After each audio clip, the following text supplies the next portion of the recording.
All India आदि धर्म mission Punjab unit को वो आए और अपने अनमोल विचारों का नामांकन कराएं।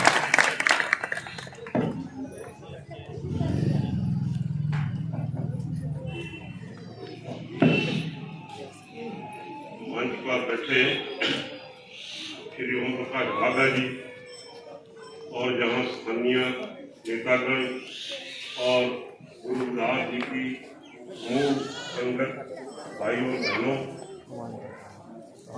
मुझे थोड़ी दिक्कत आएगी हिंदी बोलने में, तो पंजाबी में ज्यादा का बोल लेता हूँ। पंजाबी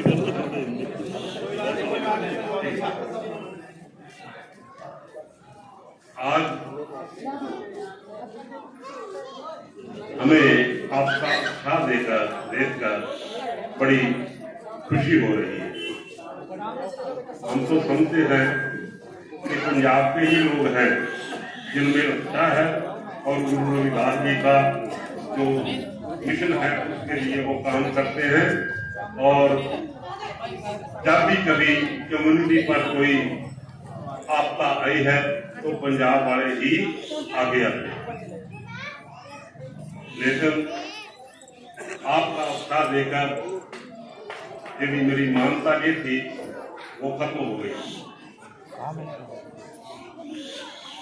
हम पंजाब में जहां सरकार में आयोग के मेंबर हैं, यहाँ जहाँ भी शेड्यूल्ड कास्ट लोगों को वितरा होता है उनके अधिकार नहीं दिए जाते और उन पर अत्याचार होते हैं, वो रोकने के लिए हम काम करते हैं। और सभी जो ऑफिशियल लोग हैं, चाहे वो डीसी है, चाहे वो एसएसपी हैं, उनको बुलाकर हम अपने दफ्तर में निर्देश देते हैं कि ये काम ऐसे नहीं ऐसे करना है। दूसरी ओर हम आत्म धर्म मिशन के प्लेटफॉर्म से गुरु रविदास जी की जो वाणी है, उनका जो फलसफा है, उसका प्रचार भी करते हैं। और आप में कई लोग तो शायद उस स्थान पर गए होंगे जहां रामगढ़ में गुरु रविदास जी 4 साल से ज्यादा समय रुके और वहां उन्होंने एक चरण गंगा चलाई है। वो आज भी 1515 तो लेके आज तक भी ऐसे निरंतर चल रही है। उस स्थान पर जो सेवा है वो हमारे मिशन के लोगों की है। बेशक हमने वहां एक लोकल कमेटी बनाई हुई है, वो उसका रोजमर्रा का काम देखती है, लेकिन उसका जो समुच्चा प्रबंध है वो आज धर्म मिशन के पास है। आज धर्म मिशन जो है, आपसे बहुत सारे पढ़े लिखे लोग यहाँ बैठे हैं, वो जानते होंगे कि आज धर्म मिशन का जो काम था वो था समाज को एकत्र करना और उसको आगे बढ़ाकर राज सत्ता प्राप्त करना। बाबू मंगूराम मुगोवाल वो हमारे देश के फ्रीडम फाइटर रहे हैं और हिस्ट्री में उनका नाम है कि जो कामागाटा मारू का जहाज आया था जहां आजादी लेने के लिए, उनमें एक वो भी थे।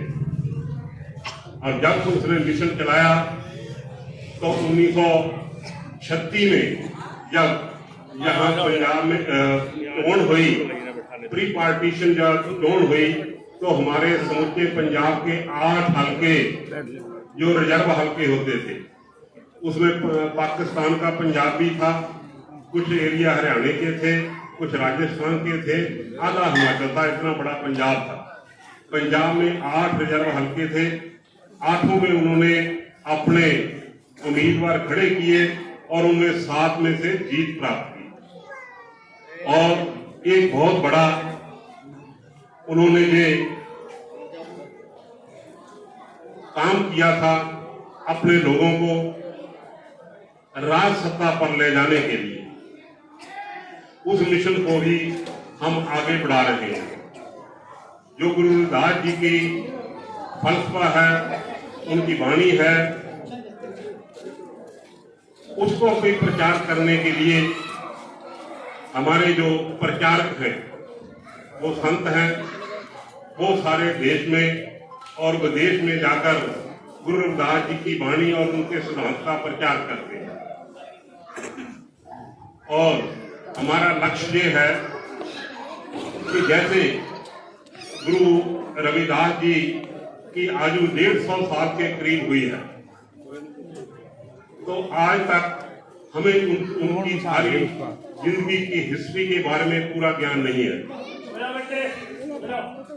गुरु नानक देव जी 72 साल के हुए हैं और गुरु रविदास जी के कुछ समकाली भी रहे हैं। गुरु रविदास जी वृद्ध अवस्था में थे और गुरु नानक देव जी जवानी में थे। और आज गुरु नानक देव जी की 4 उदासियों का जिक्र है। उनकी बुक्स यहाँ भी कहीं भी हम प्राप्त कर सकते हैं। उनके बारे में जान सकते हैं कि जो 4 उदासियां उन्होंने की, कहाँ कहाँ गए, क्या क्या किया, क्या उपदेश दिया। लेकिन हमारी कम्युनिटी बदकिस्मती वाली कम्युनिटी है, जिसको कम से कम 600 साल तक ये पता नहीं चला कि हमारे रहबर, हमारे गुरु का जन्म का किस स्थान पर हुआ है। 1964 में बाबू बंताराम खेड़ा जी, जो एक रेलवे के एम्प्लॉइज होते थे, उन्होंने उस स्थान की खोज की 1964 में। उसके बाद हमारी कम्युनिटी को ये पता चला कि गुरु रविदास जी का जन्म स्थान श्री गोवर्धन बनारस है। तो आज उनकी खोज करने के लिए, उनके सारे जीवन की खोज करने के लिए ऑल इंडिया आर्कर मिशन काम कर रहा है। उसके साथ ही जो ओपी भागक जिस संस्था के चेयरमैन है, ब्रिटिश रविदासिया फाउंडेशन, और ये भी पूरे दुनिया में इस काम के लिए लगी हुई है। जहां इंग्लैंड ही नहीं, पूरा यूरोप, कनाडा और अमेरिका में भी इनके सदस्य जाते हैं। वहां भी उनकी जो खोज है, उसके जो अपने इंटेलेक्चुअल लोग हैं अपनी कम्युनिटी के, उनको सेवा देते हैं कि आपने ये काम करना है, आपने ये काम करना है। अभी जो वो यहाँ आए हुए हैं, तो मेरी बात एक दिन प्रवीण जी से हुई और इनके घर में हुई, बाबा जी के घर में हुई। तो उस दिन ये आज का प्रोग्राम बन गया। ये आज का प्रोग्राम बनाने का मुख्य उद्देश्य ये था कि अगर आप में से कोई बुद्धिजीवी, कोई हिस्टोरियन उनकी लाइफ के बारे में, गुरु जी की लाइफ के बारे में कोई जानता हो, किसी ने खोज की हो, वो हमारे साथ साझी करे। और ये संस्था है जो ये गुरु जी के पूरे जीवन काल के में किए गए कामों की और कहाँ कहाँ वो गए हैं, वो सारा विवरण उस बुक में होगा। ये बहुत बड़ा काम है, एक संस्था के करने के काबिल नहीं है, सभी उसमें सहयोग करेंगे तब ये काम नेपरे चढ़ेगा। तो हमारे गुरु जी की जो फिलॉसफी है, उनका प्रचार पूरी दुनिया में होगा। आज तक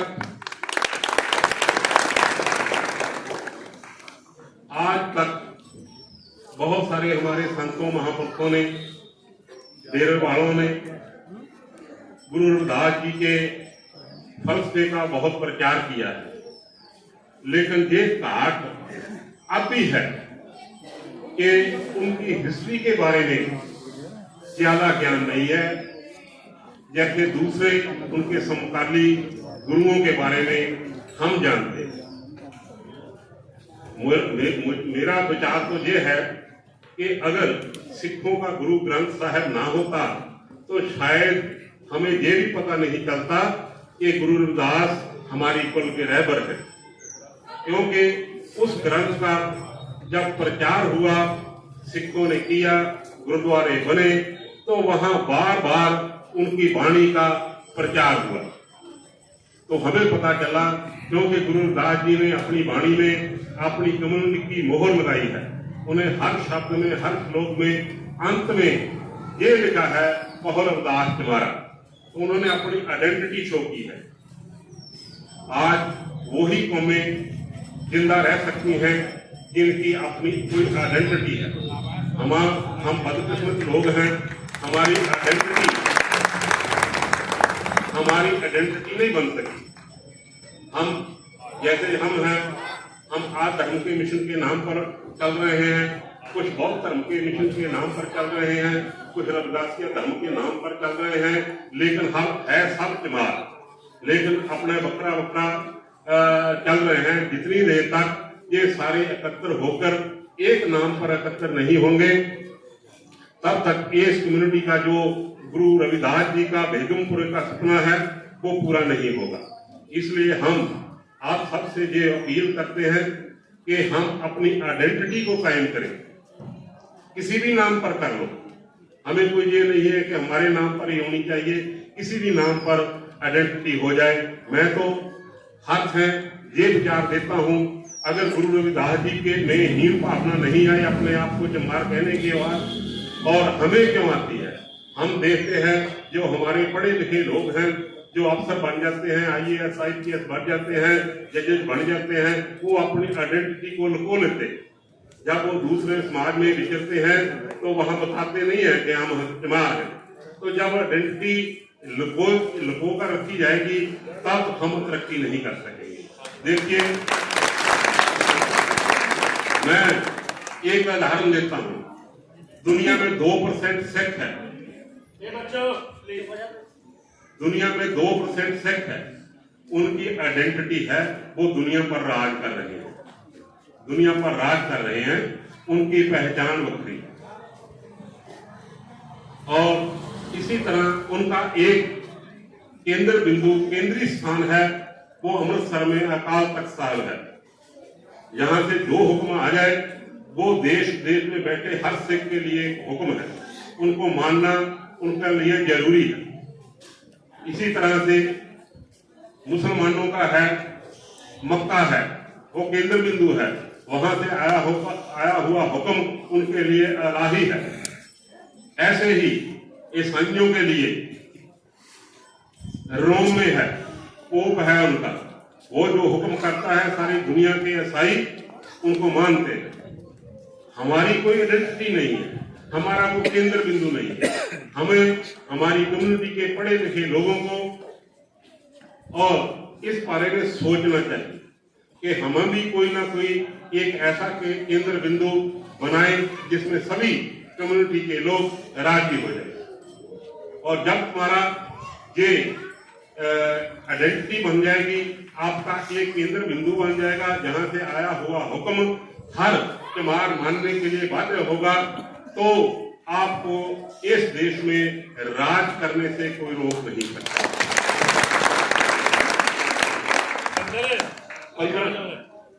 15% पूरे देश में चमार रहते हैं, तो पंजाब में तो वो उनकी गिनती 25% से ऊपर, 36% टोटल शेड्यूल्ड कास्ट पंजाब में है, जिसमें से 25% अकेले चमार है। तो चमारों का पंजाब में तो राज आना चाहिए, नहीं आ रहा, क्योंकि हम बिखरे हुए हैं, बखरे बखरे प्लेटफार्म पर हम काम कर रहे हैं।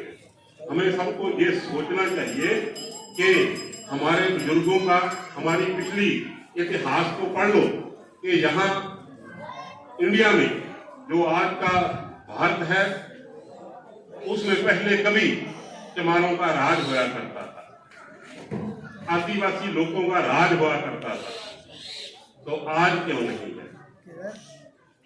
हमें सोचना चाहिए।